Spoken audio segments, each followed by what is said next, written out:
So I'm back on stage, and this time I'm wearing my own hat as, let me see, yep, as the Executive Director of CCI. So CCI is the Commonwealth Cyber Initiative, and for those of you not from Virginia, there are 4 states in the US that are considered Commonwealth, and Virginia is one of them. So, because sometimes I present CCI, and I start by saying it's a Commonwealth Cyber Initiative, and people are thinking about New Zealand or that Commonwealth. That's not it. It's Virginia, and that's a map of Virginia. So we are at the upper right-hand corner, so very close to Washington, D.C., and CCI brings together 47 institutions of higher education in Virginia. So that's the other thing that sometimes people ask me or comment on, that they may not even know that Virginia had 47 institutions of higher education. But so CCI brings all these institutions together. This includes public universities, including the Research 1 universities, of which there are 5, then Research 2 universities, some private universities, and community colleges, which are 2-year colleges that produce 2-year degrees, associate's degrees. So we were formed about 6 years ago by the Commonwealth General Assembly, so our legislative body in Virginia, with a mission of workforce development, research, and innovation in cybersecurity. And we have this vision of making Virginia a global leader in cybersecurity. There are about 350 faculty members involved across that entire organization. We have a node and hub structure, so the hub coordinates the entire network, and I lead that from Virginia Tech up here in Northern Virginia, and then there are 4 regional nodes, each led by different universities. So Mason leads in Northern Virginia, VCU in Central Virginia, ODU in Coastal Virginia, and Virginia Tech in Southwest Virginia.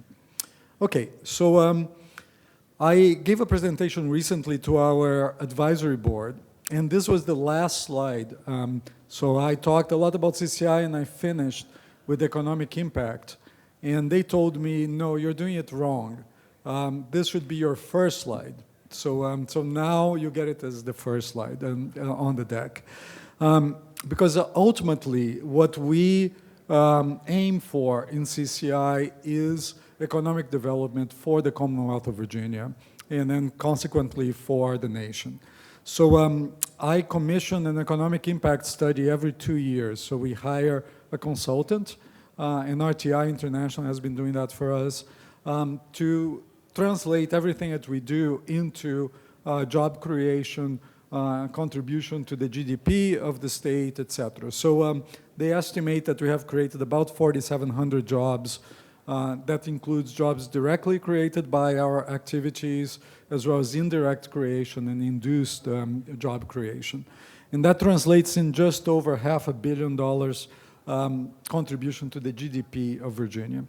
And then the other thing that we keep track of is how much research funding comes into the Commonwealth of Virginia from outside. And the outside sources are primarily the federal government and the private sector. And to date, our researchers have brought in $384 million in research funding. So, so that's kind of my first slide, saying, okay, this is the bottom line. Everything that we do ends up translating into some of these economic metrics. And of course, since it's the General Assembly that has established us and funded us, I think that's a very important piece of data for them to see the return on the investment. So why does CCI even exist? Well, there is, throughout the entire country, and I would say the developed world, there's this huge deficit of professionals in cybersecurity. So if we look at the number of jobs that we have in Virginia aligned with cybersecurity, there's an estimated about 110,000 people currently working in cybersecurity jobs in the state. And there are 50,000 job openings. So 1/3 of the whole job market in cybersecurity in Virginia is currently looking for talent.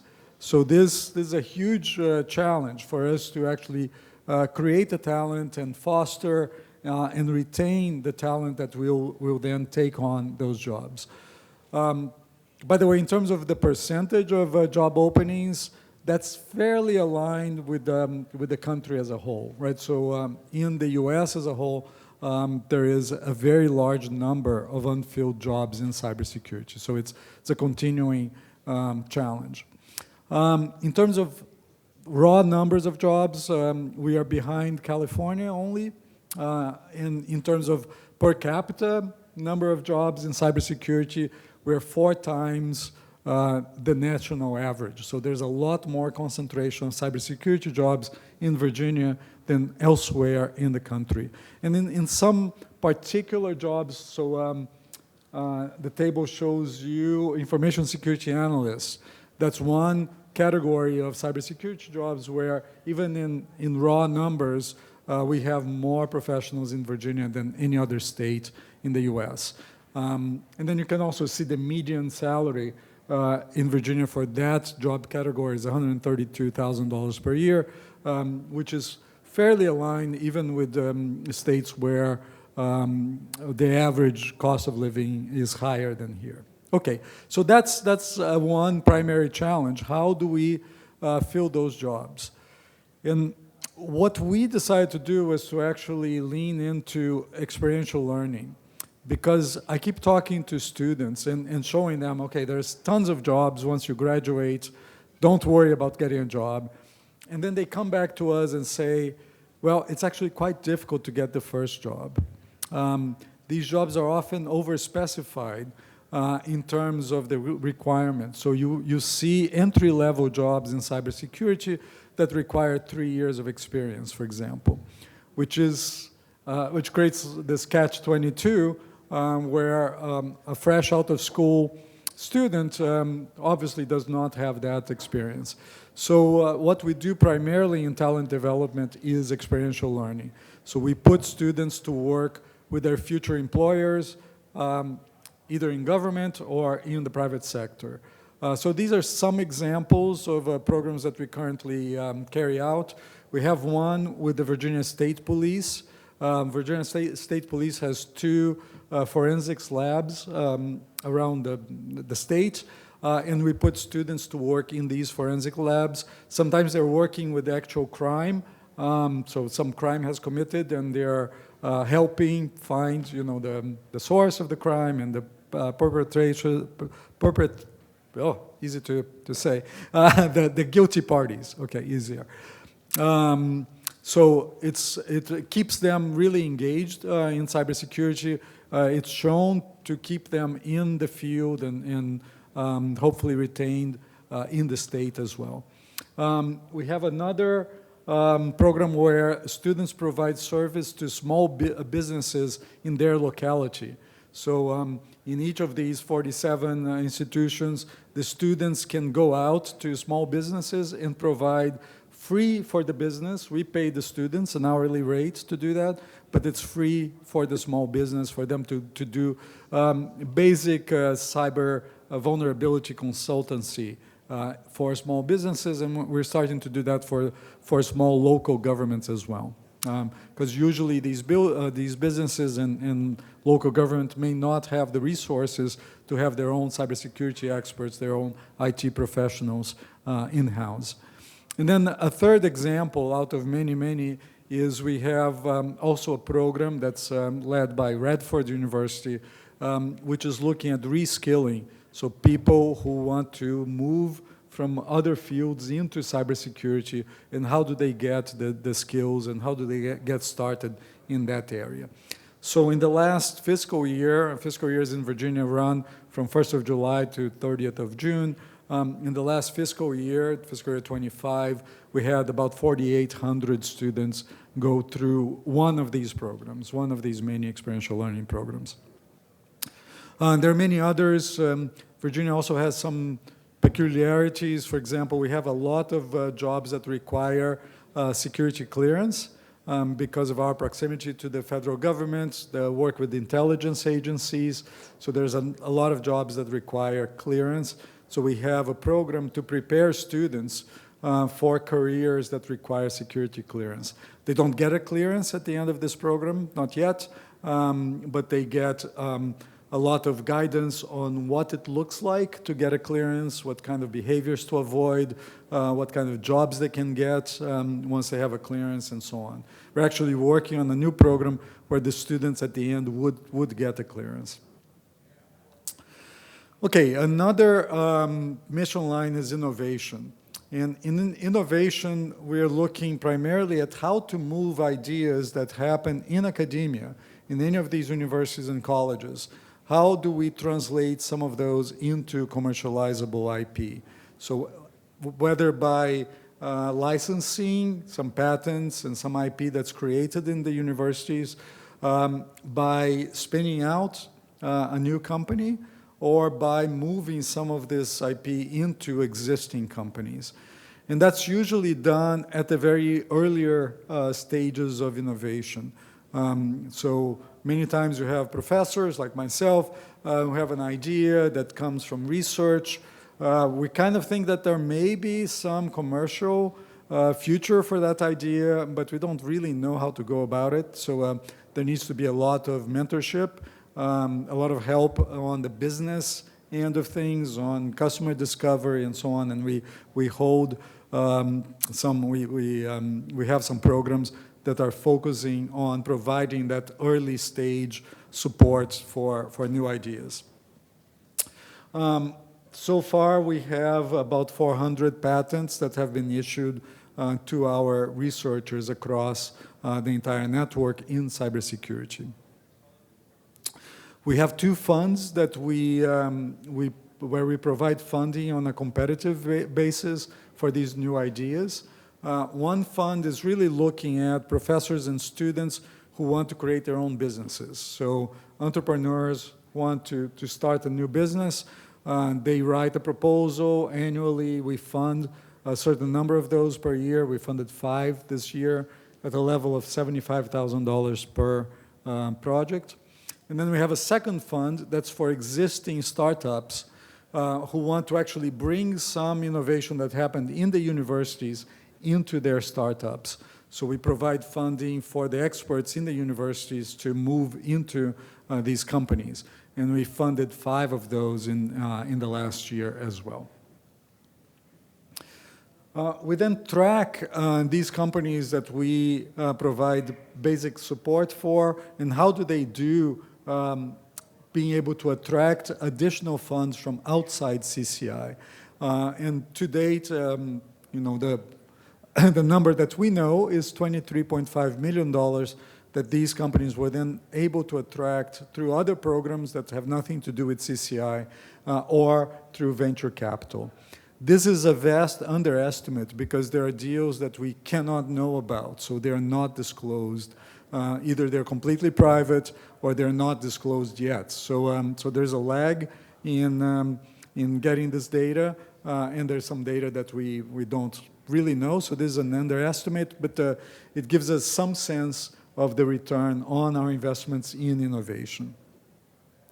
We also work a lot with the existing cybersecurity startup ecosystem in Virginia. We have worked with at least 110 different startups. And by working with, I mean some substantive engagement. So, for example, we place interns and subsidize internships in these startups. We partner with them to go after funding opportunities. We move innovation into the startups. So these 110 are the ones that we know that we have done something substantive with. And we start seeing some really interesting success stories. So one of these companies, Fend, was a startup in Virginia that we provided some support for 4 years ago. And what Fend builds is what they call a data diode. So it's a piece of hardware that allows data to flow in one direction, but not in the other direction. And they use that primarily for operational technology, so for critical infrastructure industry. where you may want to have data coming out, but you don't want a cyber attacker to be able to control your infrastructure. So we provided some early support for them.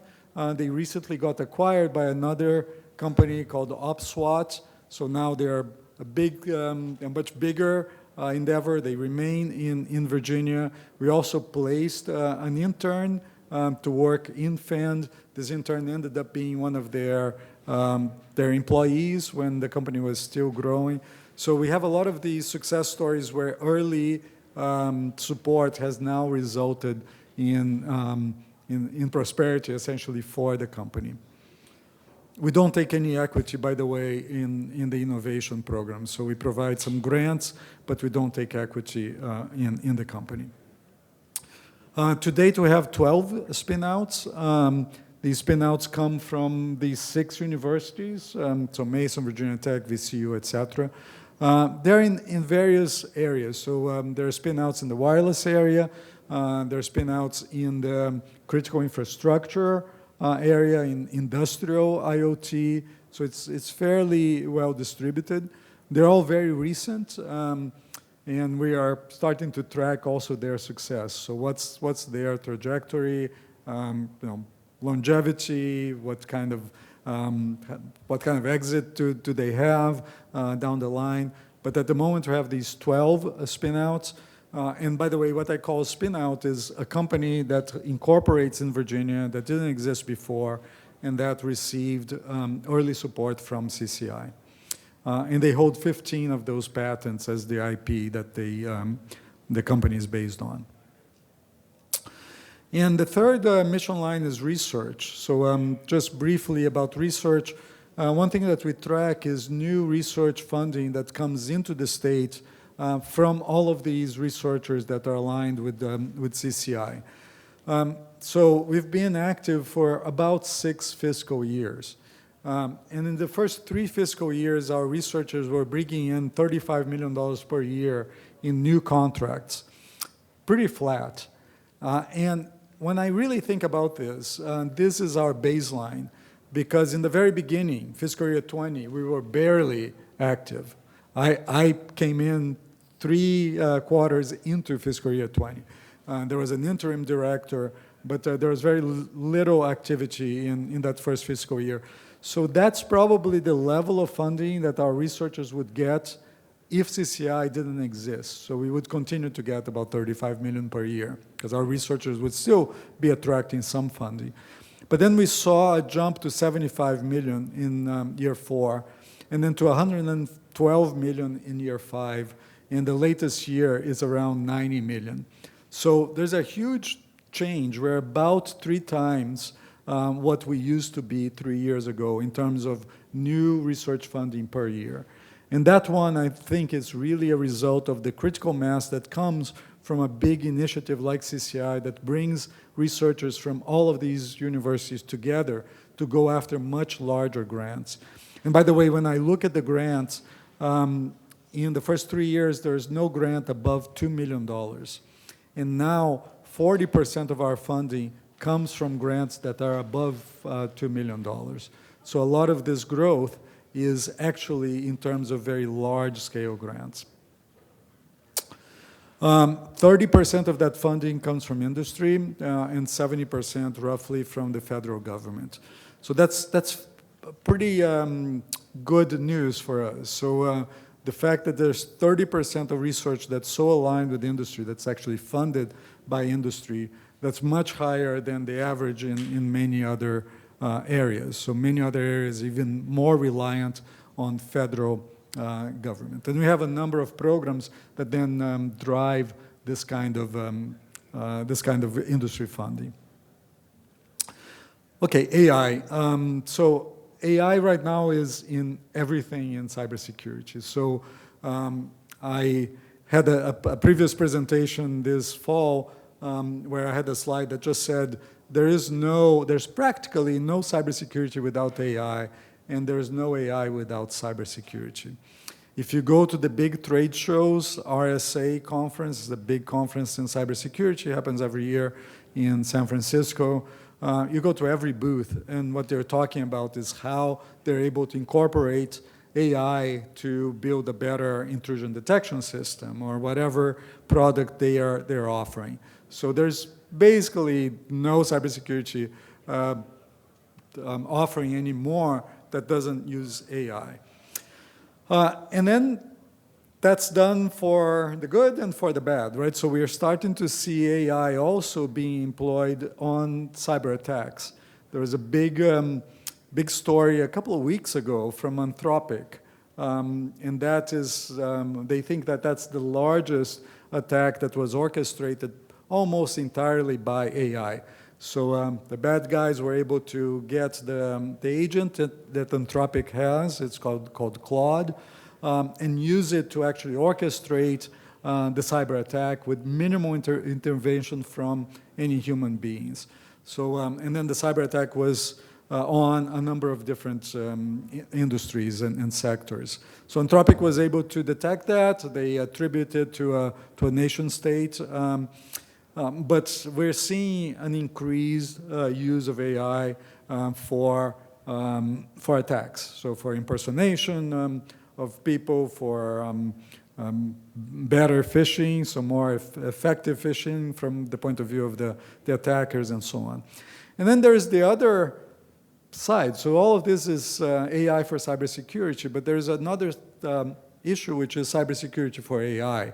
There's also a new family of attacks that attack specifically systems that rely on AI.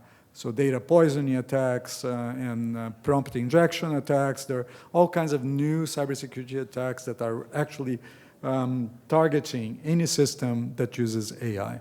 So the two things are really interconnected. We made a big investment in seed grants to build up the teams across Virginia to go after these opportunities in AI and cybersecurity. We invested $1.6 million last year in those seed grants. So it's been one of the biggest areas of investment and growth for CCI. The seed funding starts to then come back in terms of success in our researchers obtaining larger scale funding from outside the Commonwealth of Virginia. So this is an example of a young professor. He's an assistant professor at UVA, and we funded, we provided 2 seed grants. So these seed grants are typically around $50,000, and he just got a project from NSF for $900,000 that is completely built on these seed grants. So the seed grants he used to get some initial results, which then are included in the proposal, which then brings the large-scale funding.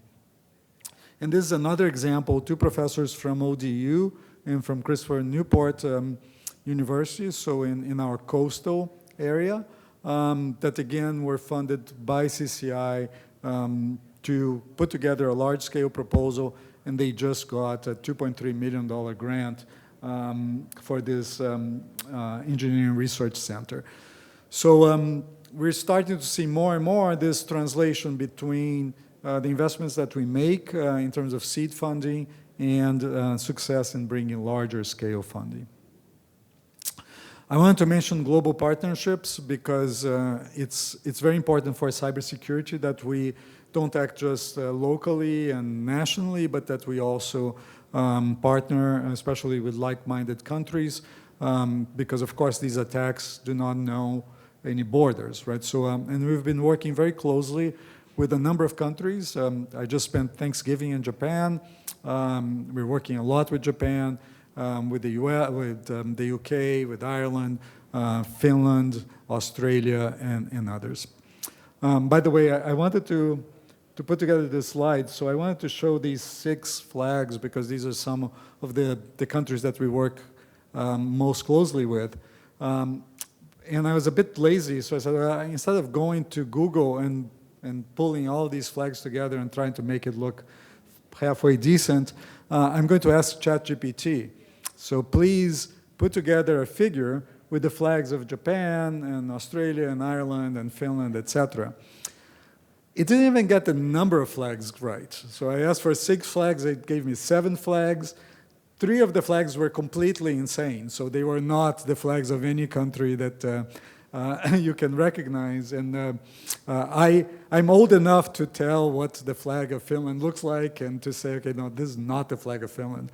But this is a bit of a tangent, but the thing that came to mind is I wonder if someone who's much younger will even be able to tell the difference and whether they would ask ChatGPT and just accept whatever ChatGPT spits out. So I think there's a huge challenge also in us retaining some level of knowledge that can actually tell apart facts from fiction. But anyway, so this is also a call for collaboration for our international guests here.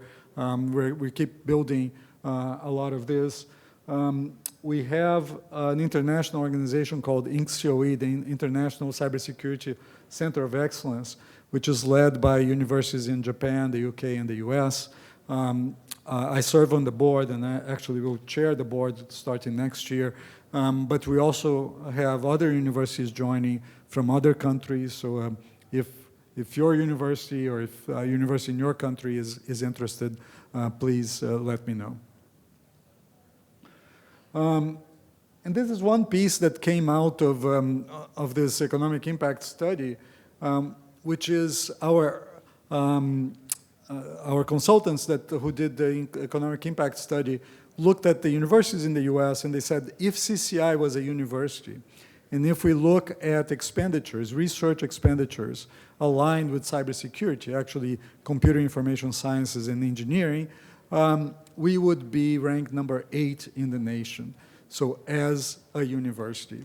Which tells me 2 things. First is that there is a lot of strength in this area in Virginia, but the second that individual universities are not very large. They're very strong, they're very good, but they're not huge as compared to some of the powerhouses nationally in terms of research funding.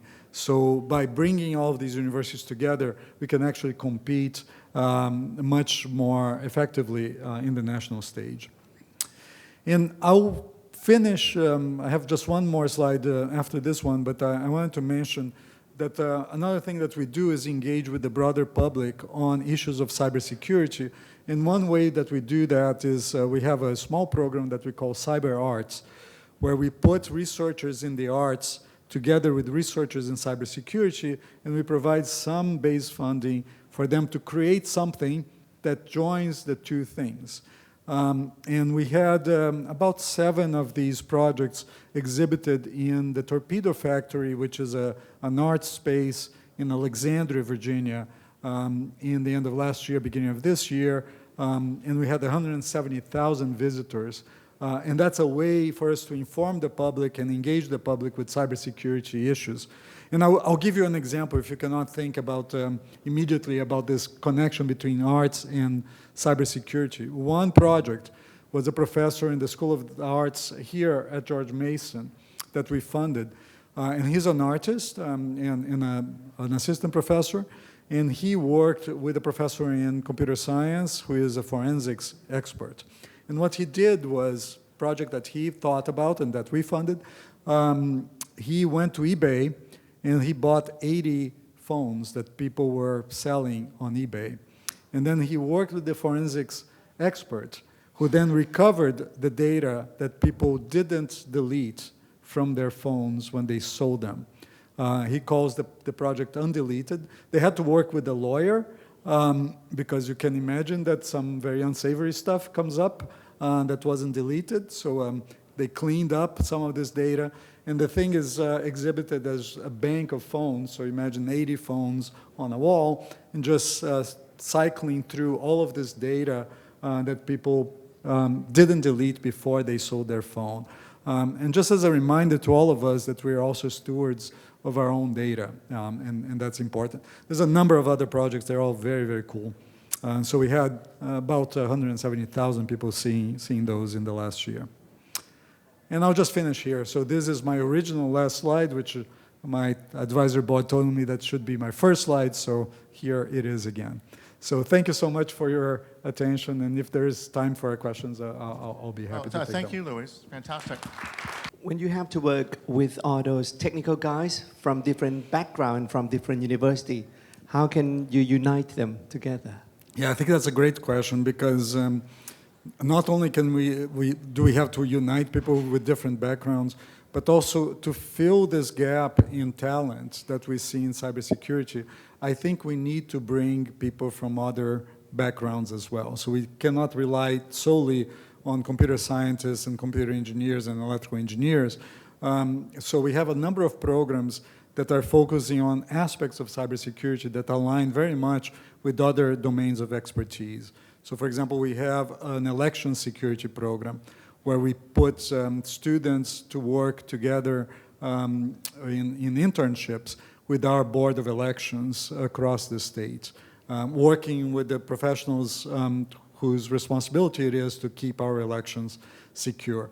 In that way, we can bring students from other backgrounds, so political science and sociology, etc., into cybersecurity, because ultimately, in a lot of these problems, you need this domain expertise combined with the expertise in cybersecurity. So we try to focus on this kind of natural transdisciplinary aspect of the field to try to translate between the different languages that these different disciplines speak, right? So for us to learn each other's languages as well. So this engagement from across disciplines, this kind of reminding that cybersecurity is not just about the very technical computer science aspects, but it involves much broader ranges of domain knowledge, I think has been very helpful to date. And we're still learning because it's a huge challenge, of course, to speak the language of the other discipline. Thank you. Thank you. One last question. Where would you like or see CCI to be in 3 to 5 years or so? Oh, I would like more and more people to know about CCI, but also to keep increasing the engagement, especially engagement with industry and engagement with government agencies, because a lot of what we do is really partnerships with industry and with government. And I'm particularly really interested in international collaboration. So I was born in Brazil. I lived in Brazil for the first almost 2 decades of my life. And then I moved to the US, but then I moved to Europe. I lived 11 years in Europe. So I have now lived for decades in 3 different continents. So I've been really fortunate in having this opportunity to work internationally. And I think it's extremely rewarding, but it's also extremely important for cybersecurity. So that's an area that I'd see continued growth. Thank you, and thank you for your talk. And I think Thomas would really be interested in partnering. Excellent. So, thank you so much. Thank you very much.